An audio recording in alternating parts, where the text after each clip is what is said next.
What's going on, guys? It's Filthy and I'm back with another video.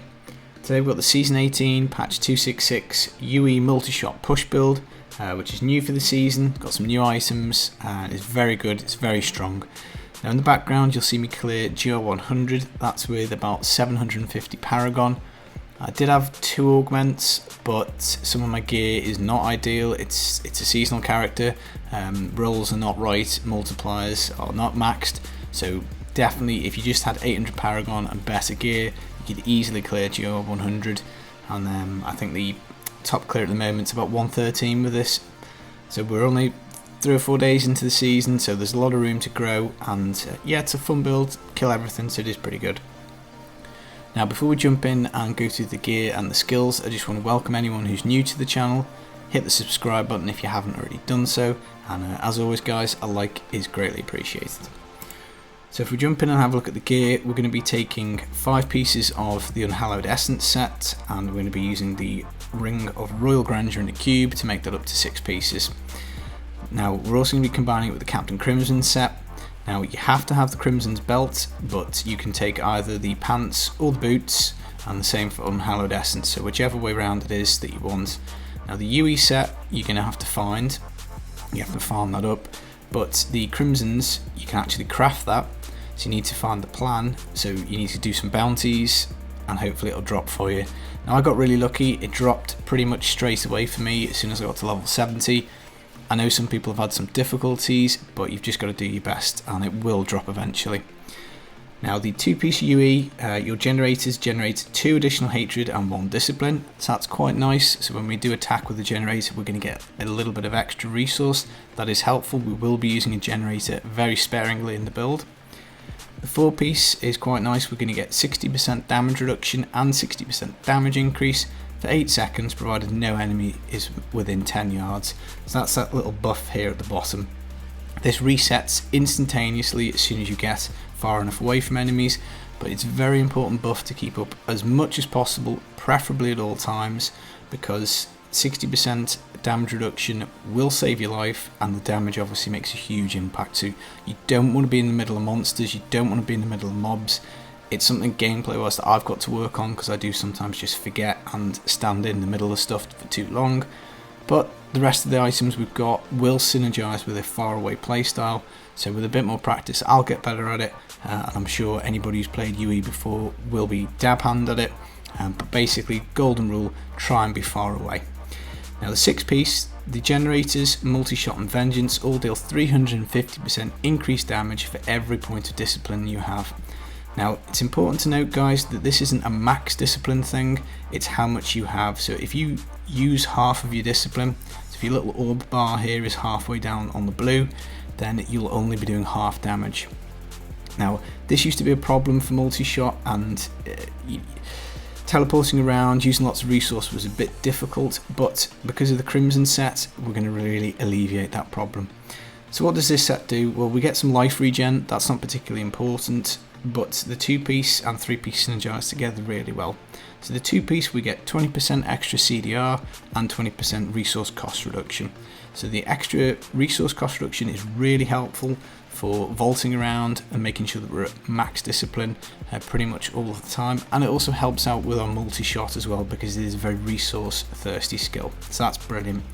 Now the 3-piece of this also is quite interesting. We get a damage boost depending on our cooldown reduction, and we also get damage reduction based on our resource cost reduction. Now these 2 things basically make this quite a tough build. You can play it to a high level without getting completely one-shot by everything. We are going a bit of a glass cannon-y type way. We are stacking as much damage as possible, and you can take some more defensive choices which we'll get into, but the RCR on the set and in your Paragon will go a long way to making you a lot tougher, and you do get that damage boost for cooldown reduction. I'll have a little bit more of a chat about cooldown, because there is an important breakpoint, and we'll have a little chat about the theory about that again in a little bit. So that's the Crimsons in the UE set. We're also going to be taking a Yang's Recurve. This will make Multishot attack faster, so 50% faster, and increase its damage by up to 200%. Now importantly guys, on the secondary here you want 12 max discipline, because as we say, the more discipline we have, the more damage we're doing.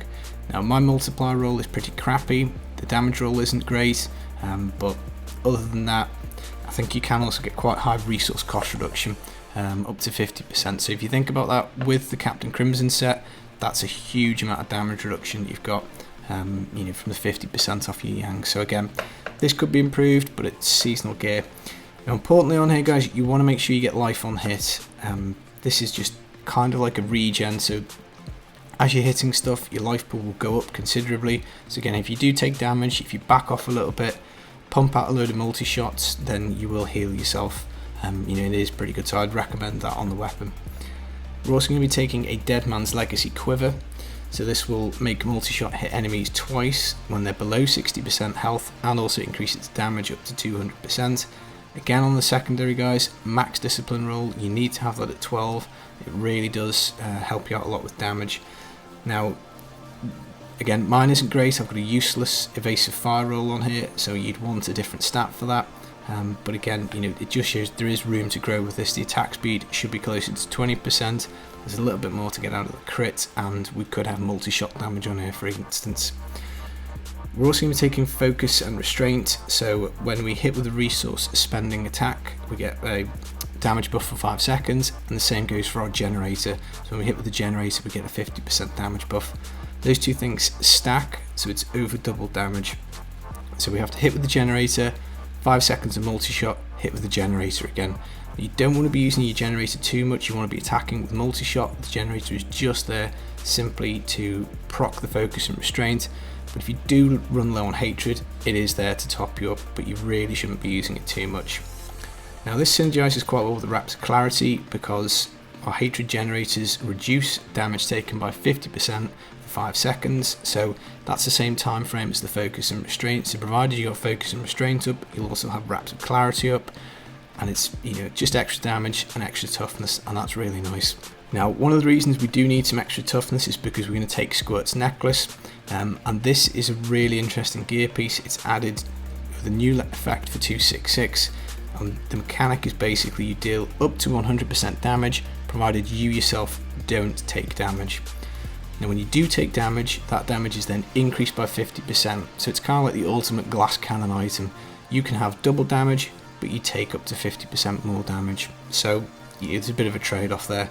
Now obviously it synergizes quite well with the multi-shot set, because with Unhallowed Essence and multi-shot you want to be far away, you want to make sure you've got your 60% buff up for damage and damage reduction, so it stands to reason that you're going to be trying to get far away with your squirts, and you're going to keep this 100% damage buff up as much as you can. Now gem wise, as you can see, we've got the Zystone Vengeance. Again, that synergizes really well. The further we are away, the more damage we do, so we want to be doing our damage at range. We're going to take a Bane of the Trapped, and we're going to show you in the passives how to get this to proc with multi-shot, so it's just going to be a flat damage increase. And then for pushing this to the absolute max, we're going to go for the Stricken, just because the Rift Guardian, as you go higher and higher, does start to take a longer time to kill, and I find that this is necessary. Now obviously, up until you get to the point where it is necessary, you'd use the Bane at the Powerful, but I think again, going to your max level, you're going to need this for the Rift Guardian.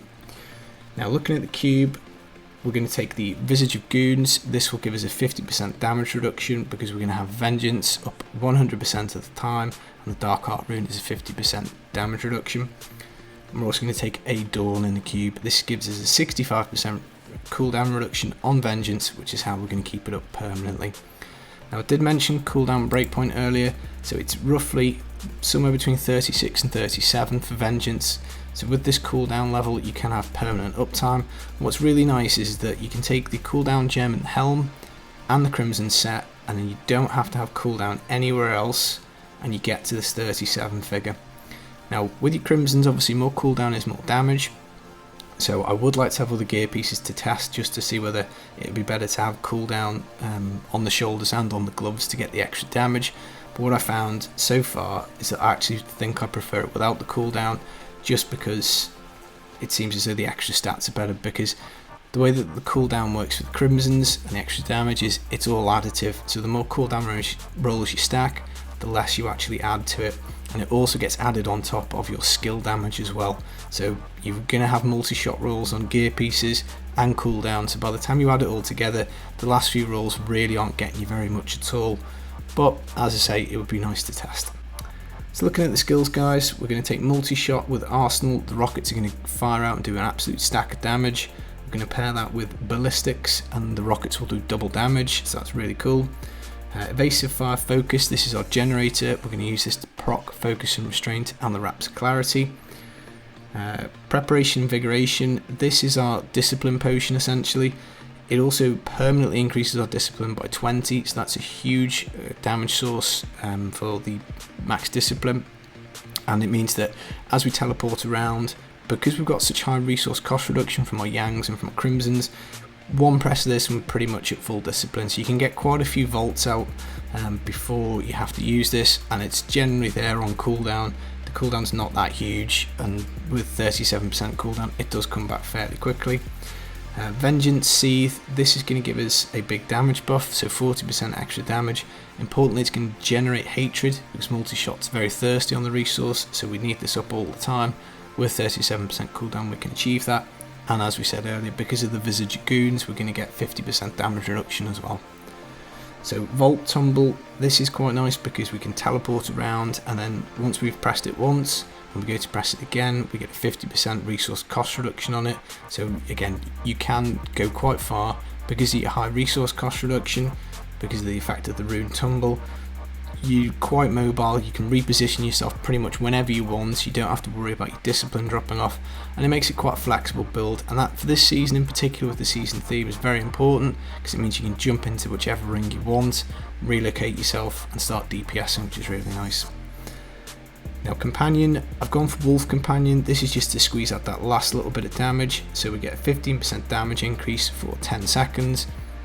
It's on a 30-second cooldown, so again, with the 37%, it's roughly up about half of the time.